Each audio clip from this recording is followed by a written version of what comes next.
তো কাল জানো তো এই ফুলের কুঁড়িগুলো যে ফুটে গেছে, এটা দেখতে দেখতে ঘুমিয়েছিলাম, বলতে ভুলে গেছি। আজ সকাল 5:30টায় উঠে মায়ের ফুলটা দেখছিলাম, আর বাইরের ওয়েদারটা একটু দেখতে দেখতে এখানে রেমুকে মা খেতে দিয়েছে, সেটা দেখছি। তারপর মা ঘাটে জাল ধুতে গেছে, আর আমার ব্রাশ টাশ হয়ে গেছে, আমাকে মায়ের যে মুড়ি খেতে দিয়েছে। আর বাবা ততক্ষণে এই ঢ্যাঁড়সগুলো তুলে এনেছিল বাগান থেকে আর কি। হাতে একটু সময় আছে দেখে আমি ঝটপট বইটা বের করে পড়ে নিলাম। আর বাবা তখনও মুড়ি খায়নি, তো সেই জন্য বাবাকে মুড়ি পেটে দিয়েছে। তারপর আমি একটু ভিডিও করছিলাম একটা, যাই হোক। আর এই আনাজগুলো মা তুলে এনেছে পরের দিনের জন্য কাটবে বলে, এই যে মা কাটতে বসে পড়েছে। আর আমি স্নান টান করে এসে ঝটপট ঠাকুরকে ফুল ধূপ দিয়ে দিলাম একদম মন দিয়ে। যাই হোক, তারপর বেরিয়ে যখন দেখি মা এখানে ভাত থালা আগলে বসে আছে। আজকের জিনিসগুলো খুব পছন্দের রান্না হয়েছে জানো তো। আলু বীজ ভাজা, পটল তরকারি, মাছের ঝোল, আমের চাটনি। মাঝে মা আবার শাকটা কেটে নিচ্ছিল, আর রেমু এখানে বসে দেখো চেয়ারের নিচে।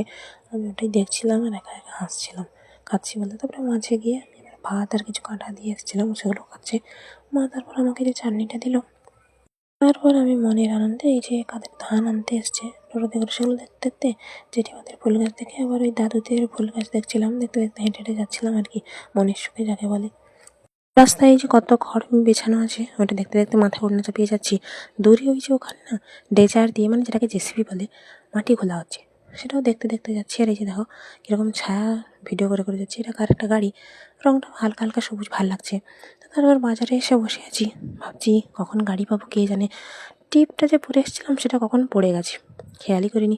এই ছোটো বোনটার বোতল দেখছিলাম, পুরো আমার বোতলের মতো এক সমান। যাই হোক, বাজারে থাকলে কত কি প্রেম প্রীতিও দেখতে পাওয়া যায়। তারপর ওই যে ডেলিভারি কাকুটা যেন পরিচিত কথা বললো, আর এখানে কোকিলের ডাক কী সুন্দর লাগছে, আহা। যাই হোক, তারপর গাড়ি এসে গেছে, অটো, আমি উঠে পড়েছি। মাকেও ফোন করলাম, ফোন করে বললাম যে গাড়ি পেয়ে গেছি, নয়তো আবার চিন্তা করবে। যাই হোক, তো কখন এপাশে ফাঁকা হয় সে পাশে লোক ওঠে, কখন সে পাশে ফাঁকা হয় এপাশে লোক ওঠে, এইভাবে যাচ্ছি। আরও কিছু চিন্তা ভাবনা চাপ বিভিন্ন কিছু থাকে মাথায়। যাই হোক, তো ওসবও ছিল। তারপর গাড়ি থেকে নেমে স্ট্যান্ডে দাঁড়িয়েছি, এত রোদ, বাধ্য ছাতাটা বের করে ফুটিয়েছি। তো দাঁড়িয়ে আছি, লোকজন দেখছে। রয়েছে বাসটাতে জানো তো, মানে কাকুর বয়সী মানুষদের মেজাজ এত খারাপ হয় কি বলবো, হাঁ করে তাকিয়েছে। যাই হোক, এবার একটা জিনিস দেখে তোমাদের অবাক লাগার কথা, যে আমি বাসে গেছি নাকি, বাসের কোনো ভিডিও নেই, ছবি নেই, কিছু নেই। কেন দেখো, বাস আমি পেয়েছি পাঁশকুড়া বাস।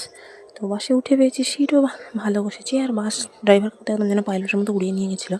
কিন্তু মাকে ফোন করার পরেই আমার মোবাইলে মানে হুট করিয়ে একদম একটা সেটিংসে হাত পড়ে গেছে বলে মোবাইল এমন অন্ধকারে গেছে আমি কিচ্ছু দেখতে পাইনি। তারপর সেখান থেকে অনেকটা টেনশানে মোবাইল দোকান অব্দি এসে, মানে একটু সময় আমি এদিক ওদিক চেষ্টা করতে ঠিকঠাক হয়ে গেছে, না তো দোকানদার কাউকে দিতাম। তারপর মাকে ফোন করেছি, সেই জন্য গেটের কাছে এসে তারপর ভিডিওটা করেছি। আর একজনকে মানে তাকে মোটামুটি চিনি, তো বলছিলাম মানে আমার নাম্বারটা একটু কল করো, ওদের নাম্বারটা বলছি। মানে মানুষ বিপদে পড়লে কীভাবে এড়িয়ে যায় সেটা আমি দেখলাম আজ আর কি। যাই হোক, তো ক্লাসে এসে বসে আছি, ক্লাসের হওয়ার কোনো নামগন্ধ নেই, তো সেই জন্য একটু ছবি টবি তুলছি। আর তারপর কচি কাঁচা দিনেরা এই যে আম নিয়ে এসেছি, মানে একটা বনু আম নিয়ে এসেছি, পাকা আম। তো আমি যে এটা নিয়েছি, ভাবছি কিছু কিছু পুরোনো ঘটনা মনে পড়ছে জানো তো। যাই হোক, সেগুলো পরে বলবো। তো তারপর স্যার পড়াচ্ছে না, আমি দেখো বোতলের ভিডিও করছি। মানে কোন পাগল যে এরকম করে তার কোনো ঠিক নেই, মানে আমার মতো পাগল হলেই করে বোধহয়। যাই হোক, তারপর ক্লাস শেষ হয়ে গেছে, বই খাতাপত্র সব ঝটপট গুছিয়ে নিয়ে, আর এই যে আমটা নিয়ে ফাঁকা একটা রুমে এসে একটু ভিডিও করছি আর কি। কী বলবো আর, ওটা দেখেই আমার নাকি ভালো লাগছে, দেখতেই ভালো লাগছে। আমি খাইনি, ভেবেছি এটা বাড়ি নিয়ে যাব, সেই জন্য। তারপর চোখ মুখ টুক ধুয়ে নিলাম, একটু ফ্রেশ হয়ে যাকে বলে আর কি। তো এবার বাড়ি ফিরতে হবে, বাড়ি ফেরার পালা। আজকের ওয়েদারটাও বেশ সুন্দর হয়ে আছে, মেঘটা কী সুন্দর লাগছে। তো সাদা টাদা ফুলটিয়ে মনের আনন্দে ফিরছি। আমি তখন যে কী পরিমাণ টেনশানে ছিলাম সেটা বলে বোঝাতে পারবো না। এখন যতটা রিল্যাক্স মুডে ফিরছি, তখন ততটাই মনে হয় ডিপ্রেশনে চলে গেছিলাম। বারবার ভাবছিলাম ফোনটা ঠিক হবে নাকি, বা ফোন করলে মানে ফোনটা যাবে নাকি, অনেক কিছু মাথায় আসছিলো।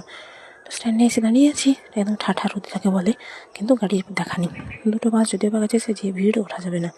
তারপর ভাবলাম থাক, পরে কি বাস আসে নাকি দেখি। তো এইভাবে দাঁড়িয়ে থাকতে থাকতে বাস যদি পেয়েছি, কিন্তু এতেও সিট নেই, তবে দাঁড়ানোর মোটামুটি অবশ্য জায়গা আছে। দাঁড়িয়ে সেই জন্য যে ওভারব্রিজের উপর দিয়ে যাচ্ছে, আর আমি সেটাই ভিডিও করছি। আমার মতো পাগলকে দুনিয়ায় আছে, নিজে দাঁড়াতে পাই না, সেদিকে আমি ভিডিও করি। যাই হোক, তো এই একটা স্বস্তি যে আমার সাথে পাশে আমার আরও দুজন বন্ধু ছিল, তাদের সাথে গল্প গাছা করতে করতে যাচ্ছিলাম। সবাই দাঁড়িয়েছি, তখন গল্প করছে, আর আমি এদিকে দেখো ভিডিও করতে ব্যস্ত। মানে কী একটা অবস্থা। যাই হোক, তো তারপর বাস থেকে নেমে অটোতে এসে বসে পড়েছি। আমি যখন এসে বসি তখন অলরেডি দুজন এসছে, আর কেউ আসেনি। তো বসে বসে ওই এ রাস্তার ও রাস্তার বাস দেখছি। বন্ধুরা যে বাসে ছিল সে বাসটাও ওই যে চলে যাচ্ছে, আমার অটো কখন ছাড়বে কে জানে। এদিকে খেতে পেয়েছে, ভাবলাম নাস্তা বের করে খাই। তো খেলাম। আর আমার ডান পাশে জানো তো একটা দিদি বসেছে, তাকে অবিকল আমার বড় মিঠির মেয়ের মতো দেখতে। মানে ভাবি এত মিল মুখের কী করে মানুষের থাকতে পারে। কিন্তু তারপরেই তো মনে পড়লো যে না, একবার মনে হয় বইতে পড়েছিলাম যে প্রতিটা মানুষের মতো দেখতে অপর একটা মানুষ অবশ্যই পৃথিবীর কোনো না কোনো প্রান্তে আছে। তো যাই হোক, দেখো এখানে নার্সারি দেখতে দেখতে আবার একজনের পূজা বাড়ি দেখছিলাম। তারপর নেমে পড়লাম গাড়ি থেকে, এবার হেঁটে হেঁটে যেতে হবে। আর আমি দেখো এই যে ছায়ার ভিডিও করতে করতে যাচ্ছি, এটা আমার কাছে খুব ফেভারিট বলা চলে। দূরে কোথায় একটা কোকিল ডাকছে শুনছিলাম, তো হালকা হালকা আওয়াজ আসছে। এদিকে সূর্য অস্ত যাবে বলে পশ্চিম আকাশে প্রায় ঢলে গেছে কতটা। এসব জমিতে এখনো ধান কাটা হয়নি, সেগুলো ধান দাঁড়িয়ে আছে। তো আমি একটু ছবি টবি তুলে আনন্দের সহিত গুনগুন করে গান গাইতে গাইতে যাচ্ছি। তারপর হঠাৎ মাঠের দিকে খেয়াল করে দেখি দূরে হয়েছে যেখানে মাটি কাটা হচ্ছিলো, এখনও মাটি কাটা হচ্ছে, ওখানে এখানে ঘর হবে। তারপর রাস্তায় এখানে একজন ঢাকের পাতান উড়াচ্ছে, বাতাস ভালো দিচ্ছে ওদের।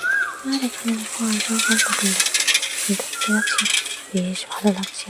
এই একটা ভারী সাইকেল কটর কটর করতে করতে যাচ্ছে, সেটার জন্য শব্দ পাচ্ছে না ওটা। যাই হোক, তো আমি তারপর চলে এলাম ঘরে। আর এখানে এসে দেখি মা সিমাই রান্না করছে। কতদিন পর আজ হবে, কি মজা। আর আমি ঘরে আসতে না আসতে রেমু এসে হাজির। তো ওকে আমি আমটা দিয়ে লোভ দেখাচ্ছিলাম। ও তো একবার নাক টানে একবার মুখ কোঁচকায়। যাই হোক, তারপর ওকে হাত পা ধুয়ে মুড়ি খেতে দিলাম। মা ঠাকুরের কাছে সিমাই দিয়ে এসেছিলো, তো প্রণাম করে সেটা নিয়ে এলাম। আর বাবার ফুল দেওয়াটা একটু দেখছিলাম। যাই হোক, থাকতে থাকতে এখানে দেখো সিমাই কীরকম শক্ত হয়ে গেছে। ফলগুলো মা রেখেছে আমার জন্য, মা বাবা খেয়ে নিয়েছে। তো আমি যে অল্প সিমাই খাচ্ছি ঢং করছি, মা বললো বিলটা দিতে হবে। তো আমি ঝটপট বিলটা নিয়ে এসে মোবাইলে দিয়ে দিলাম। তারপর যে দেখো সিমাই প্রায় শেষের দিকে ছবি টবি তুলছি একটু আর কি। ফল টল খাওয়ার পরে বাগানের দিকে গেছিলাম ফুলের কুঁড়ি তুলতে। ওই যে দেখো একটা কাঁদি এসছে কলা গাছে। বাগানে তাড়াহুড়ো করে গেছিলাম, কঞ্চিতে এই যে পা ছিঁড়ে গেছে। একটু জায়গা কিন্তু এমন গভীর হয়ে ছিঁড়ে গেছে, কী ব্যথা কী ব্যথা কী আর বলবো। আজকের মেঘটা এত সুন্দর লাগছে, তারপরে আমার গায়ে লেগে ফুলের কুঁড়িটা ভেঙে গেল। ভাবছি বাড়ি নিয়ে চলে যাই, যেদিন ফুটবে ফুটবে। তারপরে আমগুলো দেখছিলাম, বেশি নেই যদিও, তবুও দেখছি। আর এখানে দেখো সূর্যটা ওই যে বাঁশবাগানের মাছ দিয়ে অল্প অল্প করে ডুবে যাচ্ছে, সেটা দেখে দেখে তারপর একটু ছবি টবি তুলে এখানে দেখি গাছে বাতাবি লেবু মাত্র একটা ধরেছে। আদৌ ওটা থাকবে নাকি পড়ে যাবে জানি না। তো আমি তো সূর্যাস্ত দেখতেই ব্যস্ত। সূর্যাস্ত দেখতে না বেশ ভালো লাগে জানো তো, মানে আবার নতুন দিনের সূচনার প্রারম্ভ হয়।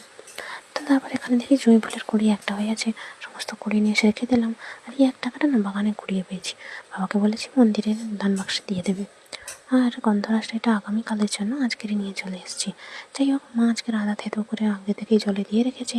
তারপর আমি একটু আকাশে চাঁদের ছবি দেখছিলাম, আর মনে মনে ভাবছিলাম আজকের ফোনটা ঠিক হতে আমার যে কী পরিমাণ স্বস্তি পেলাম সেটা বলে বোঝানোর মতো না। মানে এখনও ভাবলে গায়ে কাঁটা দিয়ে ওঠে যে সারাদিন ওইভাবে যেতে আমার আসতাম। তারপর একটু ছবি টবি তুলে রেমুকে আবার মুড়ি খেতে দিলাম সন্ধ্যেবেলা।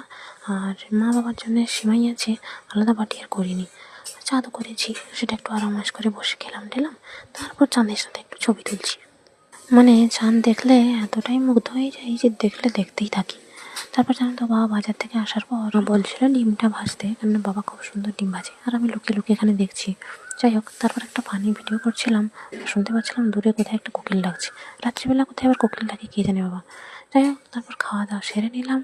আর তারপর বাবা বাজার থেকে কিছু বীজ এনেছিল, সেগুলো জলে ভিজিয়ে রাখলো। যাই হোক, চাঁদের ছবি টবি আবার একটু দেখে মনের আনন্দে ফুলের কুঁড়ি দেখতে দেখতে ঘুমাতে চলে গেলাম। চলো টাটা।